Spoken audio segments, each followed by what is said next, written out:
Olá, turma. Vamos começar a estudar hoje as revoluções inglesas. O que ocorreu nesse período? No século XVI, foi implantado na Inglaterra o absolutismo, que interessava a burguesia para a conquista de seus objetivos. Atingidos seus objetivos, a burguesia não mais apoiava o absolutismo, porque o rei se ligará novamente aos nobres. Então, o parlamento queria formalmente que acabasse esse direito. Eles queriam uma revolução. Por quê? Porque a Inglaterra estava passando por problemas econômicos, sociais, políticos e também religiosos. A burguesia começou a investir na indústria doméstica. O que é essas revoluções? Essas revoluções eram as tentativas de acabar com o poder absolutista dos reis. Aqui nós vimos Henrique VIII, que era o representante máximo do absolutismo. Olha, nos dias atuais, gente, a Inglaterra ainda tem uma monarquia, mas os poderes delas são limitados. Por quem? Por uma constituição e pelo parlamento. Por isso costuma-se dizer que na Inglaterra o rei reina, mas não governa mais. É uma monarquia parlamentar inglesa que se consolidou no século XVIII. A gente vai ver hoje como se consolidou essa monarquia parlamentar. Depois de intensas lutas, e o absolutismo foi derrotado. Com isso, rompeu-se definitivamente com o sistema feudal e abriu-se espaço para o avanço do capitalismo na Inglaterra. Nós estamos vendo aqui uma foto de 2018 e nessa imagem nós temos a primeira-ministra, Theresa May. E aqui nós temos a rainha Elizabeth II, representante máxima da monarquia inglesa atual, num encontro com Theresa May, em 2018. É uma monarquia mais, gente, representativa. Entendeu? Quem governa é o parlamento. Olha aqui, durante a dinastia Tudor, gente, vai começar essa revolução. Vai ser a crise do absolutismo inglês. Vai começar esta crise.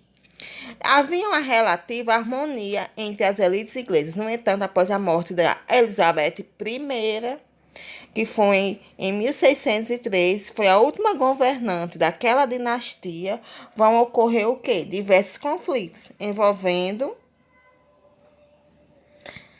sobretudo, a monarquia e o parlamento, gente, inglês. Esses conflitos fizeram parte de um processo que foi chamado Revolução Inglesa, que vai de 1642 a 1689. A Revolução Inglesa promoveu grandes transformações políticas, sociais e econômicas naquele país. Olha, por isso que ela é uma revolução, gente. Por quê? Porque ela transformou politicamente, socialmente e economicamente aquele país. Entendeu? Para entender essa revolução, vamos retomar alguns acontecimentos que marcaram a dinastia Tudor e a dinastia Stuart. Dinastia Tudor, que foi de 1485 a 1603. O rei Henrique VIII rompeu com a Igreja Católica e criou a Igreja Anglicana. Esse anglicanismo tornou-se a religião oficial do Estado. Isso não impediu que muitos católicos continuassem a viver no reino. Embora não pudessem praticar sua religião, também surgiram outras correntes protestantes, como a presbiteriana e a puritana.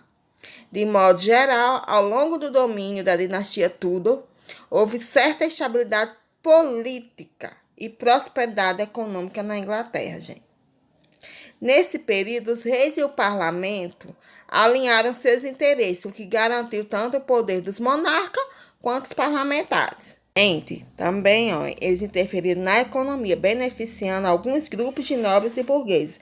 Assim, houve a concessão de monopólios comerciais, um incentivo à navegação marítima, o desenvolvimento da produção manufatureira, com destaque para a produção de lã, entre outros. Satisfeito com esse aumento de suas riquezas, esses grupos apoiavam a monarquia, porque eles estavam bem, então eles apoiavam a monarquia.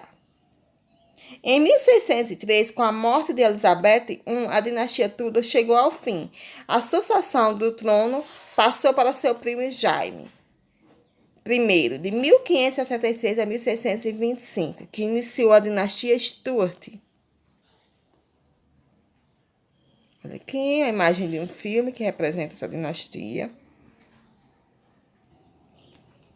A dinastia Stuart, gente. Durante a dinastia Tudor, o absolutismo foi implantado na prática, mas não era reconhecido plenamente pelas leis.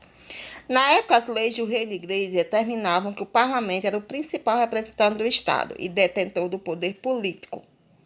Ao assumir o governo, os primeiros reis da dinastia Stuart tentaram legalizar seu poder absoluto e justificá-lo pela teoria do direito divino.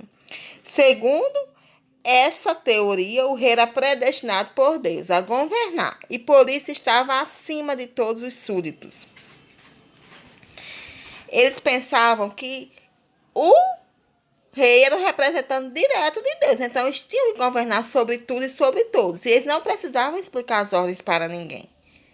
A tentativa de afirmar que o poder absoluto dos reis desagradava a maioria dos membros do parlamento defendia a limitação do poder real. Não, eles não podiam governar sobre tudo, sobre todos, ter o poder absoluto. Eles tinham que saber manusear isso com o parlamento.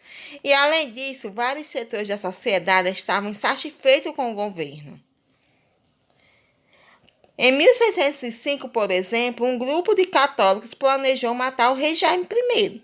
O plano foi chamado de Conspiração da Pólvora, pois os rebeldes queriam explodir barris de pólvora embaixo do parlamento, enquanto o rei estivesse lá. Porém, a conspiração foi denunciada e os envolvidos foram punidos, gente.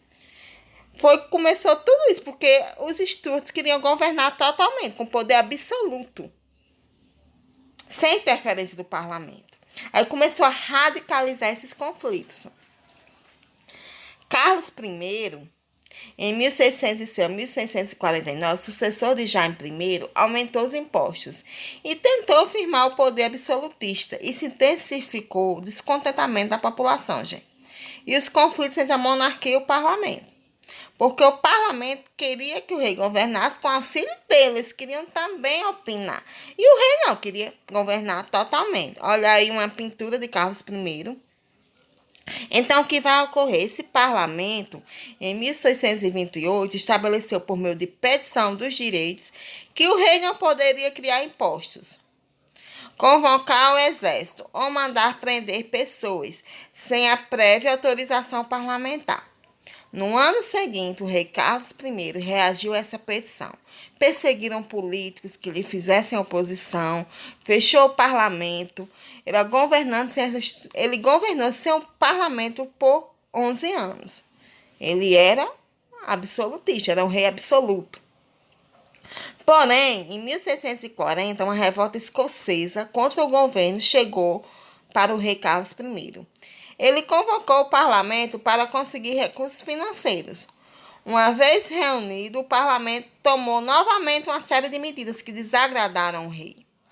Por exemplo, decretou uma lei que proibia ao monarca a dissolução do parlamento e tornava obrigatória a convocação do órgão pelo menos uma vez a cada 3 anos. Esse descontentamento, vai surgir esse processo revolucionário. O que é uma revolução, que a gente estudou na aula passada? Essa palavra tem muitos sentidos. Entre eles, podemos dizer que revolução é um processo que gera mudança profunda na sociedade, que influencia na vida de milhares de pessoas. Uma revolução, por outro lado, não ocorre de repente. Em geral, é um processo longo que depende de diversas condições. O processo revolucionário inglês durou quase 50 anos e costuma ser dividido pelos historiadores em 4 momentos principais: Guerra Civil, 1642 a 1648, a República de Croácia, vai de 1649 a 1658, a Restauração Monárquica, que vai de 1660 a 1668, e a Revolução Gloriosa, que vai de 1688 a 1689. Hoje nós vamos ver a Guerra Civil, que começou em 1642, sendo finalizada em 1648. Gente, irritado com a oposição parlamentar, Carlos I decidiu fazer uso da violência. Com uma tropa, formada principalmente por anglicanos e católicos, ordenou que sua guarda invadisse o parlamento e prendesse os principais líderes. Estes, por sua vez, organizaram tropas compostas sobretudo de presbiterianos e puritanos. Eram adeptos do presbiterianismo, que era a região protestante, e os puritanos eram adeptos do puritanismo, que era também um movimento protestante, que queria purificar a igreja anglicana. Por isso que esse parte desse movimento também é conhecido como Revolução Puritana, em alguns livros, por alguns historiadores. Então vai explodir, gente, a Guerra Civil, com esse movimento de cunho inicialmente também religioso, viu? Inicialmente, as tropas do parlamento perderam várias batalhas. Por isso, o parlamento chamou o puritano Oliver Cromwell para liderar e reorganizar o exército. Nesse novo exército, os comandantes eram escolhidos por seus méritos militares e não por sua origem familiar, como ocorria no exército organizado pelo monarca. Essa mudança contribuiu para o fortalecimento das tropas parlamentares.